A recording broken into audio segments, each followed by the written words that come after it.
People say it's like 90% mental, 10% physical. I just think it's 100% mental.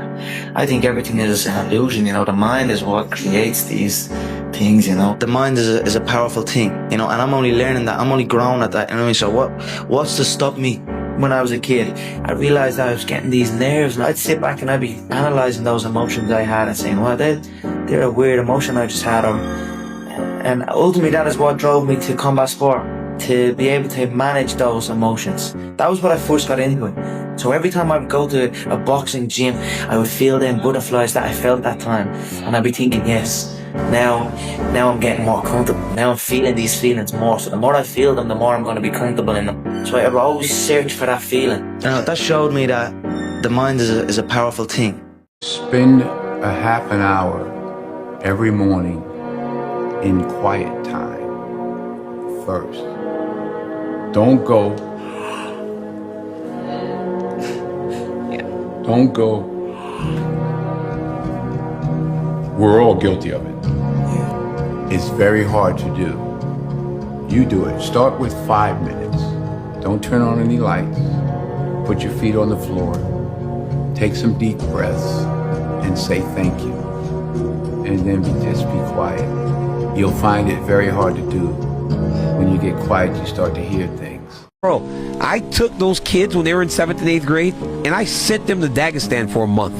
Whoa. The fact that their parents actually listened to me is crazy. Because they're like, yo, you're out of your mind. We're not sending our 13-year-old kids to Russia. They sent them, bro. We put them in some big jackets, and I said, hey, I know if we want to be the best, they got to be by these guys. And so we sent them. And Khabib had him in his gym every day. And Khabib is a great guy, right? He bought hotels for him. He'd feed him. He said, just get him here. And, dude, they trained for a month. They told me, they said, Coach, we practice with you. He goes, in Dagestan, it's training. Because it's in the morning, it's in the midday, and it's in the evening. You're training all day. Long practices. He said that these kids told me, Joe, that they do about 30 minutes of gymnastics before they start practice. Gymnastics. For the flexibility and body discipline and body control and everything. So they're flipping and doing all kinds of stuff before they ever got to wrestling. They're operating at a different level, man. Most people don't have much discipline, and they don't have to. And they've gotten through life being overweight and eating processed foods and drinking too much and smoking too much and taking all kinds of pills to mitigate all these problems that they have because they've not taken care of themselves. They're trying to lose weight, so they're on Ozempic, and that's most people. Family problems, job problems, their car's fucked, something's wrong with their house they gotta fix, their bills, everything's piling up. People are immensely distracted. If you wanted to get your daughter into a martial art, should I put my daughter into karate? Should I put her into this? You put your daughter into jiu-jitsu 100%, because it's not about size or strength, it's about technique. And you give your daughter a bunch of jiu-jitsu and a little bit of Muay Thai, you know? Yeah, she becomes dangerous. It's like the perfect combo. Yeah. Because you can put your son into anything. Your son can get into some, you know, boys are going to learn how to fight and they're going to do whatever, but girls are different.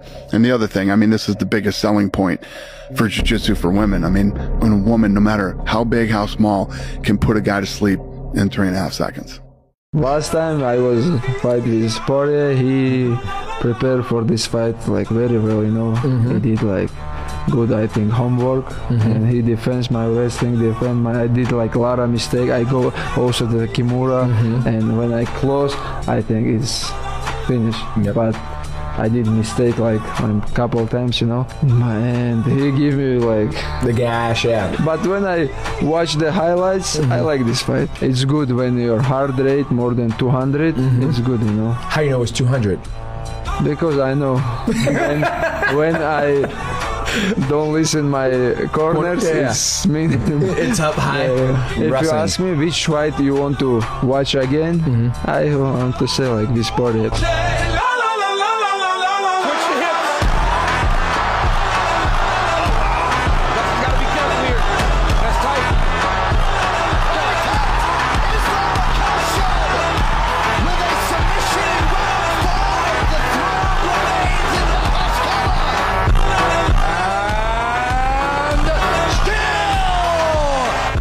biggest life lesson that I've learned is the power of the mind, and just how important it is to look at yourself at a high regard and to believe in yourself. I went from a very average thinking person, like just average 19-year-old, to get in I don't like reading, so I literally got on all these TED Talks and on YouTube, and I just started YouTubing videos about self-belief and what does it mean to be confident, and what does it mean to be a winner, how do you become a winner. And I would watch hours and hours of Tony Robbins and Les Brown and TED Talks, and I taught myself how to believe in myself and how to think that I was greater than just this kid that was a dropout who, never really had great grades, never really was the starter, never was the captain of a team. I was just always kind of this average person, and overnight I taught myself that I could be great. I think in order to paint a bright future for yourself, you have to be able to see it in your mind. You have to believe in it, and the more you believe in it, the more your world will start to change, and the more you'll just start to see your beliefs come to pass. So, to answer your question, just self-belief. And I'm better now than I was when you saw that 22-year-old undeveloped kid running from Sundance. I'm experienced now, professional. Jaw's been broke, been lost, knocked down a couple times. I'm bad. Been chopping trees. I done something new for this fight. I done wrestled with an alligator. That's right. I have wrestled with an alligator. I done tussled with a whale. I done handcuffed lightning, throw thunder in jail. That's bad. Only last week, I murdered a rock, injured a stone, hospitalized a brick. I'm so mean, I make medicine sick. Last night, I cut the light off in my bedroom, hit the switch, was in the bed before the room was dark. Incredible. Fast. Incredible. You, George Foreman, all of you chumps are gonna bow when I whoop him. All of you. I know you got him. I know you got him picked, but the man's in trouble. I'm gonna show you how great I am. Never, ever give up.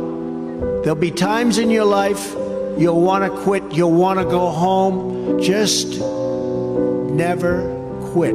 I've seen so many brilliant people. They gave up in life. They were totally brilliant. They were top of their class. They were the best students. They were the best of everything. They gave up. I've seen others who really didn't have that talent or that ability, and they're among the most successful people today in the world because they never quit and they never gave up. The more people tell you it's not possible, that it can't be done, the more you should be absolutely determined to prove them wrong. Treat the word impossible as nothing more than motivation. Relish the opportunity to be an outsider. Embrace that label. Being an outsider is fine. Embrace the label. Because it's the outsiders who change the world. And always have the courage to be yourself. Most importantly, you have to do what you love. You have to be in the gym every day. You have some problem, family problem, outside you have problem, he asks me all the time. If you have, let me know, I will fix. But you have to be focused in the gym, not just come and thinking about some stuff, Now it's a lot of guys did some mistake. They come to the gym, but they not inside the gym. They're thinking about some business, doing some stuff. But when you come, it's most important things you have to be in the gym.